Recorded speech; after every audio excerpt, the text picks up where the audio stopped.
Good morning all of you. मैं आशीष ढाका, व्याख्याता भौतिक विज्ञान, Shastri senior secondary school Fatehpur Shekhawati से आपके बीच में हाजिर हूँ।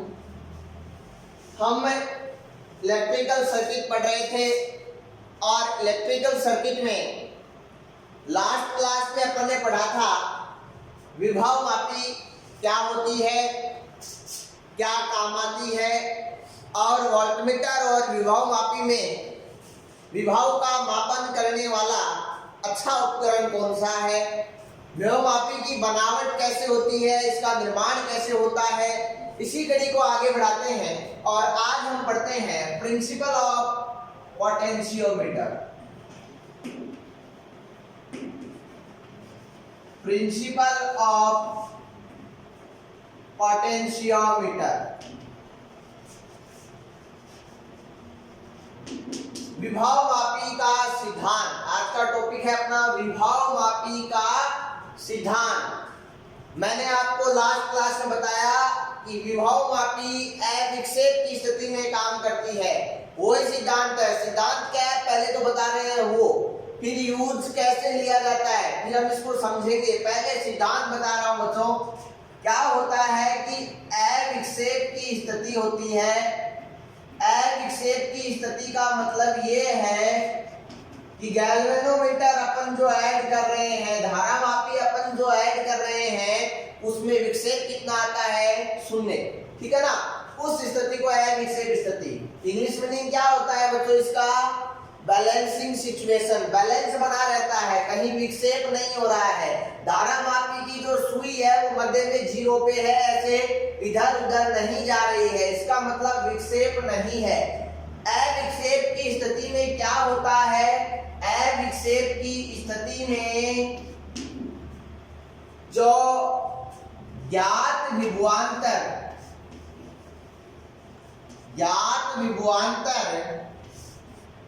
या विद्युतवाहक बल ईएमएफ, इलेक्ट्रोमोटिव फोर्स, किसके बराबर होते हैं, अज्ञात विभवांतर के बराबर।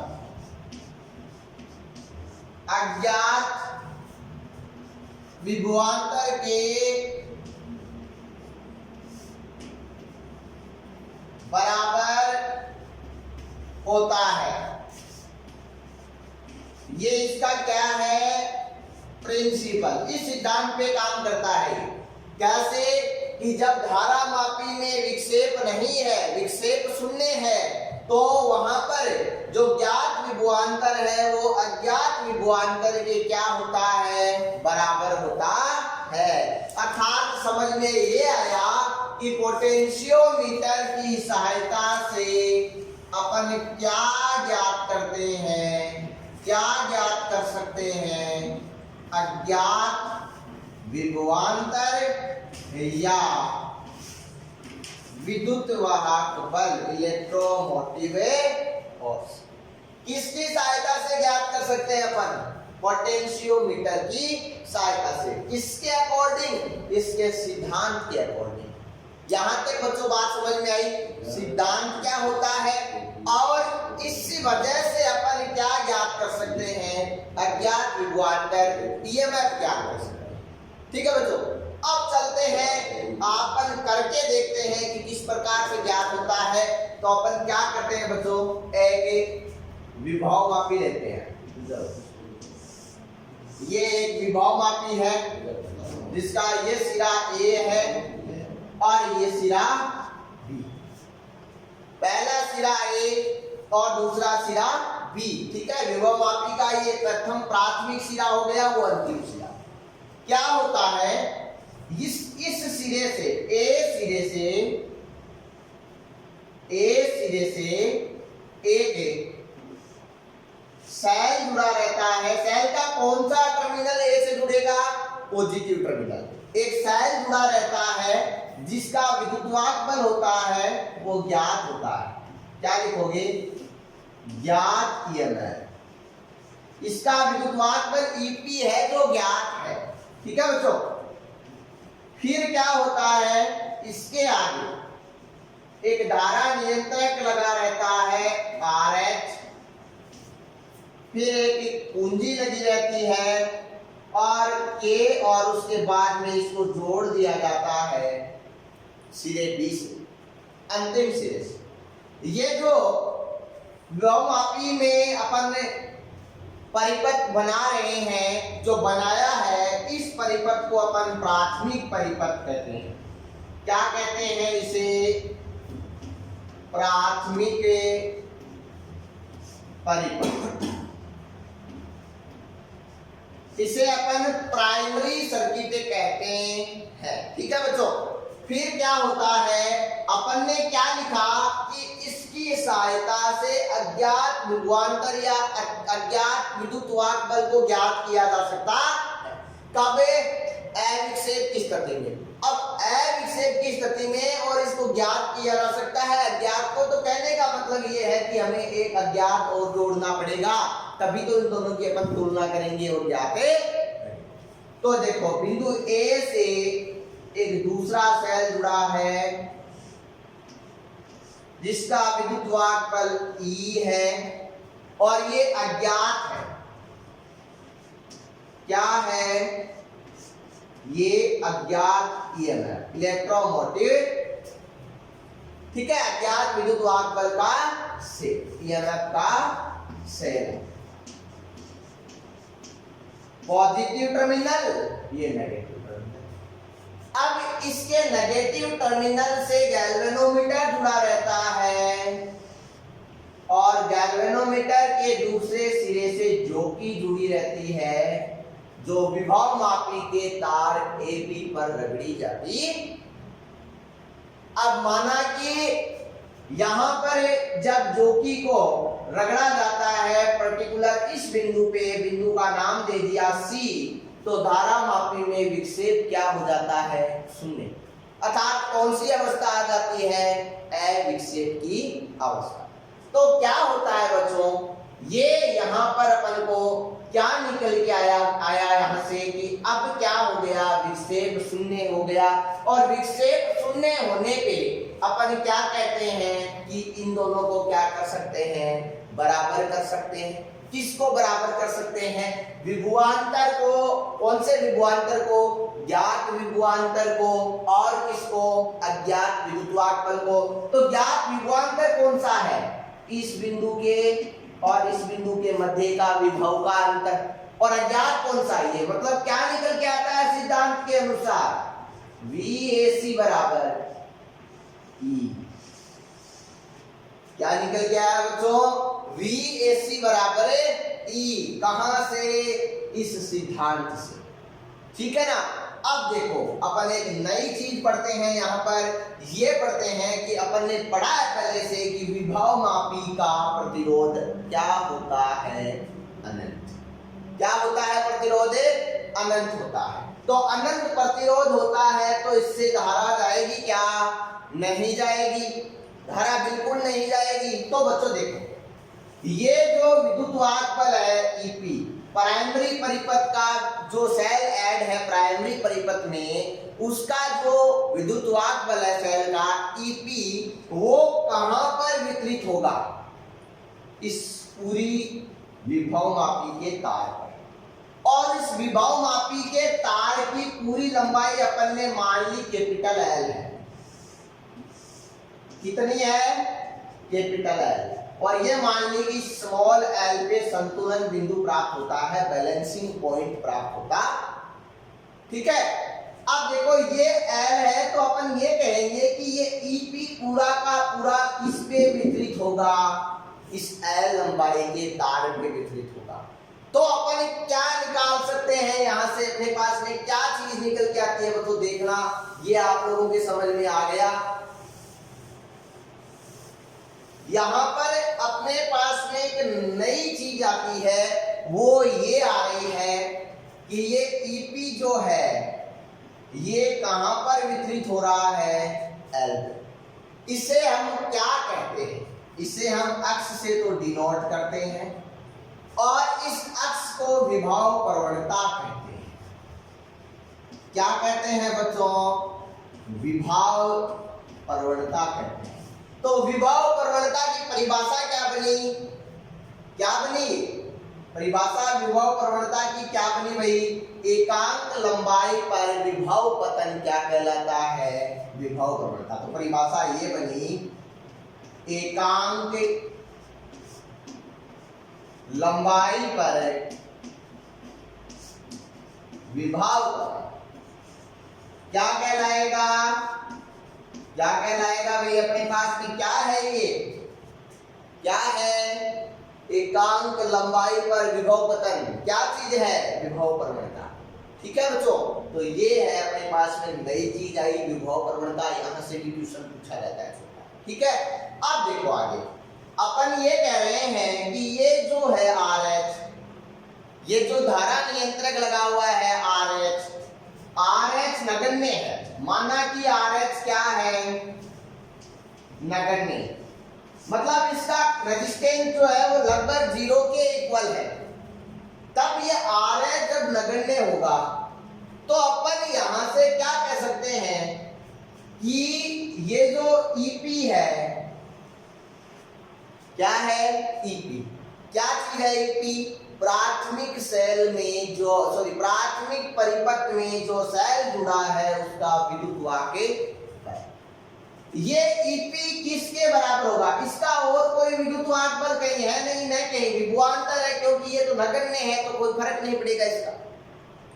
तो ये कह सकते हैं कि जितना EP है उतना ही VAB है। वही कौन सा कंसेप्ट लग गया? वैसे समझा जाए तो यहाँ किसी प्रकार का कोई विक्षेप नहीं है ना। तो देखो क्या कह सकते हैं? EP बराबर है VAB। अब देखो ये जो तार है, विभव मापी का तार AB है। माना कि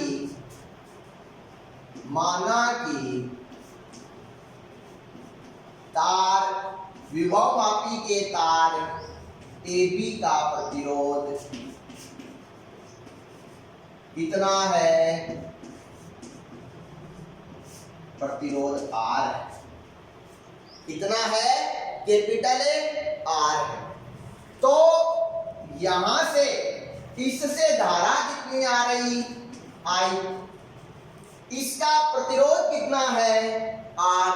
तो भाई इस R के, ये जो AB तार है, इसके सिरों पर उत्पन्न विभवांतर VAB ओम के नियम से कितना हो जाएगा?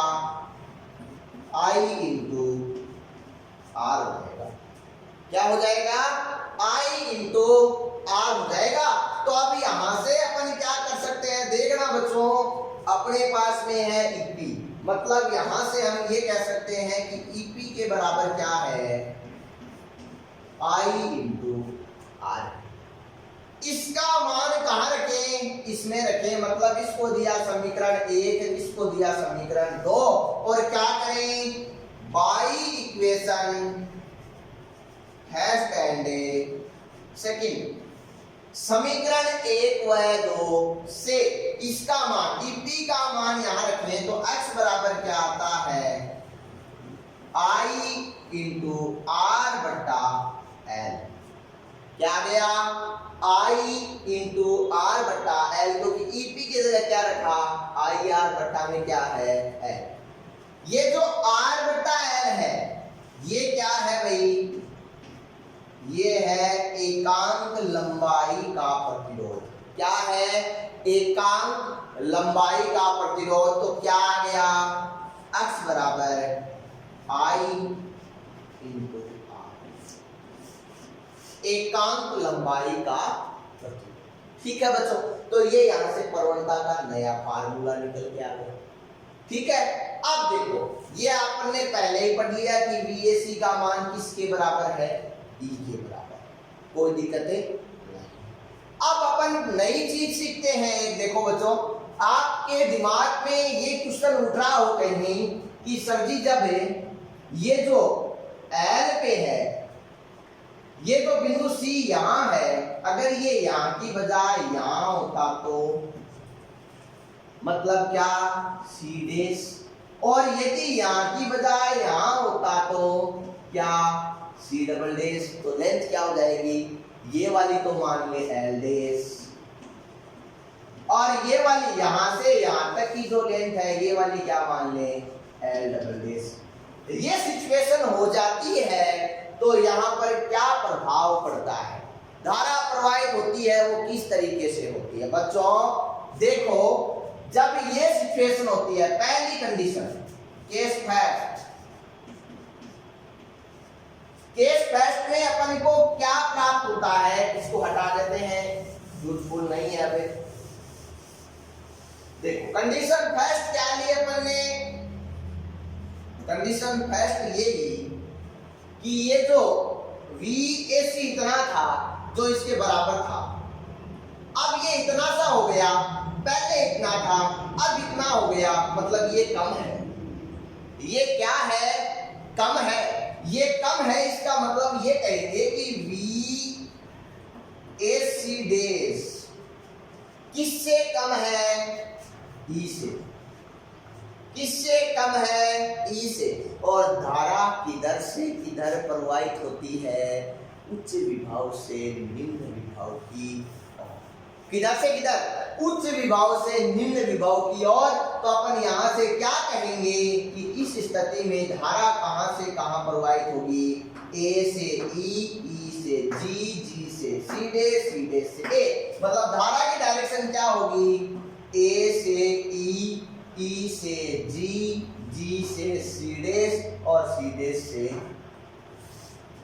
घड़ी की दिशा है या विपरीत दिशा, घड़ी कैसे घूमती है उससे पता लगाते हैं। देखो ये जैसे मध्य बिंदु है और ये मिनट की सुई है तो वो जाती है इस तरफ, जाती है कि नहीं जाती, लेकिन अब की बार हम कहाँ रहे हैं, इस तरफ, मतलब घड़ी की विपरीत दिशा में। और घड़ी की विपरीत दिशा को हम कहते हैं एंटी क्लॉकवाइज।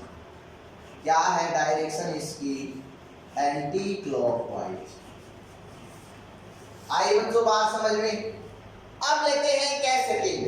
कैसेटिंग में क्या बताया गया है, कैसेटिंग कह रहा है कि यहां पर देखो पहले तो था विभवांतर इतना, अब हो गया इतना, तो इससे क्या हो गया, ज्यादा हो गया।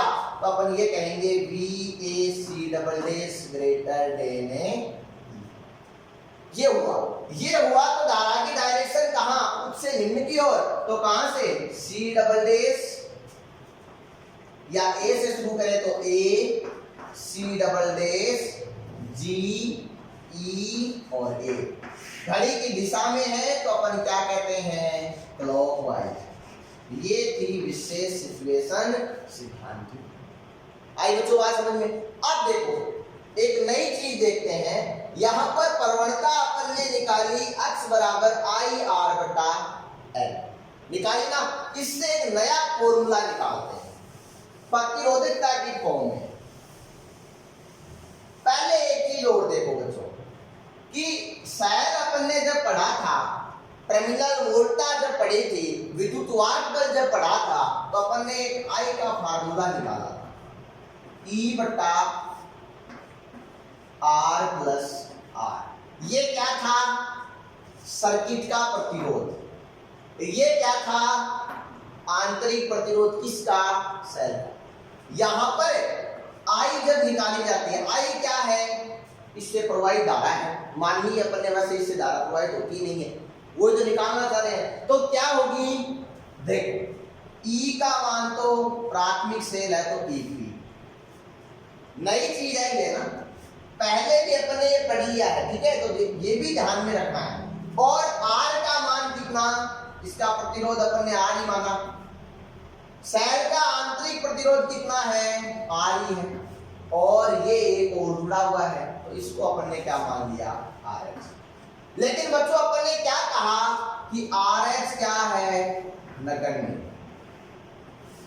RH क्या है, नगण्य है। तो अपन यहां से क्या निकाल लेते हैं, इसलिए I बराबर EP बटा R प्लस में R निकाल लेते हैं, नहीं निकाल लेते।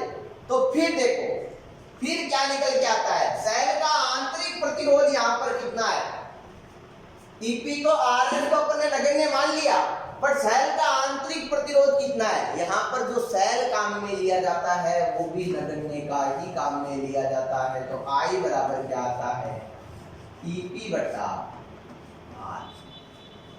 क्या आता है? टीपी बटा आर। तो यहां से टीपी का मान क्या निकल के आता है? आई इंटू आर। अपन ने डायरेक्ट लिखा था क्या? वीएसी। वो किसके बराबर था? आई आर के, वीएपी से अपन ने लिखा था ना ओम के नियम से आई आर, वो इस प्रकार से बराबर आता है, ये बताना था। ईपी का मान आई आर आया कि नहीं आया? आया। वीएपी का मान आई आर होता है कि नहीं होता? होता है। ये चीज बताने वाले थे, समझ में आई? अब देखो नेक्स्ट चीज क्या है। अपन ने प्रतिरोध पढ़ा था, वहां एक चीज पढ़ी थी। क्या पढ़ी थी? कि R बराबर क्या होता है? साइड पढ़ा हो तो R बराबर रो L बटा A होता है। ये बात पढ़ी थी आप लोगों ने। तो यहां से अपन के पास में अक्ष का मान क्या आया है? I R बटा L आया। अपन क्या करें? इसकी जगह मान रखें तो क्या आएगा? I बटा L को इधर ले लें, R की जगह रख ले तो रो L बटा L से L कैंसिल। तो अक्ष बराबर क्या आया? I इंटू रो बटा A। यहाँ पर क्या है? तार का एरिया, तार का क्षेत्रफल। और बच्चों तार का आकार कैसा होता है? तार का आकार कैसा होता है? अपन तार का आकार कैसा लेते हैं? बेलनाकार। कैसा आकार लेते हैं? बेलनाकार। तार बेलनाकार आकार का ही होता है। तो यहां से जब A का मान निकाला जाता है तो बताना यह है कि कौन सा A लिया जाता है? अनुप्रस्थ काट। कौन सा क्षेत्रफल लिया जाता है? अनुप्रस्थ काट। और इसके अनुप्रस्थ काट क्या है? एक वृत्त है। और अनुप्रस्थ काट वृत्त है तो वृत्त का क्षेत्रफल क्या होता है? पाई आर ए स्क्वायर। क्या होता है? पाई आर ए स्क्वायर। तो यहां से प्रवणता का मान क्या निकल के आता है? आई रो बटा पाई आर ए। ये प्रवणता का नया फॉर्मूला है। ठीक है बच्चों, अब देखो ये अपना था आज का टॉपिक प्रिंसिपल ऑफ पोटेंशियोमीटर, जो अपन ने पूरा का पूरा पढ़ लिया। अब नेक्स्ट अपन क्या करते हैं? इससे एक छोटा सा क्वेश्चन करते हैं, न्यूमेरिकल क्वेश्चन करते हैं ताकि समझ में आ जाए इसको हम किस प्रकार से काम में लेते हैं। तो बच्चों क्वेश्चन लिखो, लिखो क्वेश्चन में लिखो एक मैग्नीन तार जिसका विशिष्ट प्रतिरोध, एक मैग्नीन तार जिसका विशिष्ट प्रतिरोध रो बराबर 4 गुना 10 की घात -8 ओम इंटू मीटर है।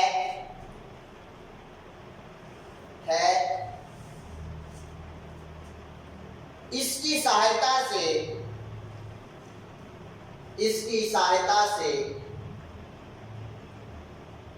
विभव मापी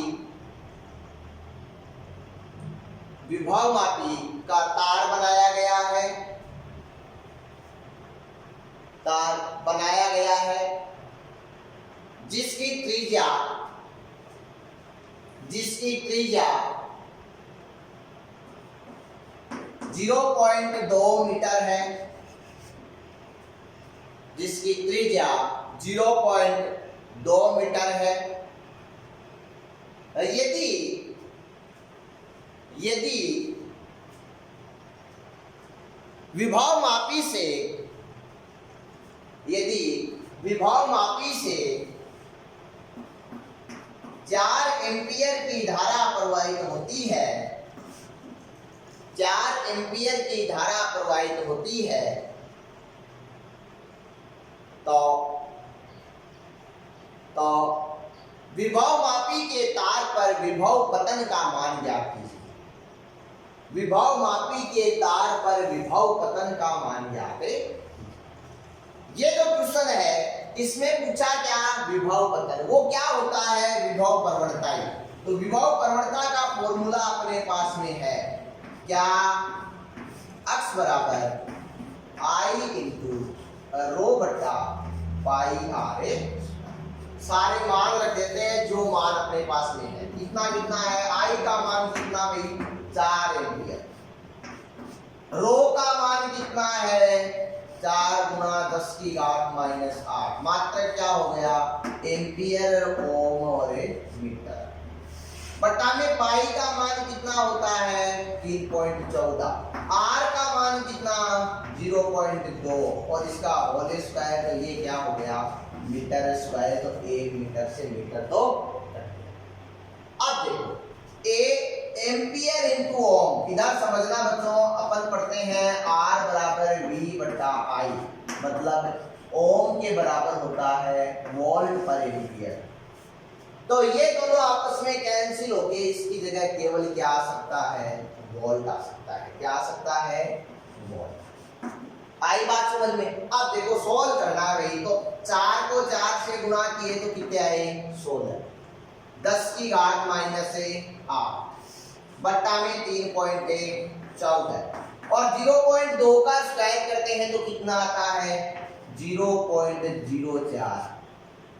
आएगा कि नहीं आएगा, मात्र क्या बचा वोल्ट पर मीटर। अब इसको क्या करना आपको सॉल्व करना है, इसको सॉल्व करना और आंसर ठीक है बच्चों। तो ये था अपना विभव मापी का सिद्धांत जो अपन ने कंप्लीट पढ़ा, इसके ऊपर अपन ने क्वेश्चन किया और आज की क्लास में अपन ने नई नई चीजें सीखी है। वो क्या क्या सीखी है वो ध्यान में रहनी चाहिए क्योंकि यहाँ से छोटे क्वेश्चन बन जाते हैं। सबसे अच्छी बात तो ये थी एग्जाम में इस प्रकार का ये बना हुआ आता है, पूछ लिया जाता है यहाँ पर और पूछा जाता है कि धारा की दिशा कैसे होगी, धारा किधर से किधर जाएगी। ठीक है बच्चों, तो इन बातों को ध्यान में रखना। विभव प्रवणता का कंसेप्ट बहुत अच्छा था। सिद्धांत सामान्य से था कि विक्षेप की स्थिति में क्या होता है, ज्ञात और अज्ञात दोनों विभवांतर के मान है वो क्या होते हैं इक्वल होते हैं। नेक्स्ट क्लास में हम पढ़ेंगे विभव मापी का जो प्रयोग किया जाता है या इसका जब निर्माण किया जाता है तो किन बातों की हमें सावधानी रखनी चाहिए और इसका मानकीकरण जो हम आने वाली क्लास में पढ़ेंगे। आज क्लास में बस इतना ही। बहुत बहुत धन्यवाद।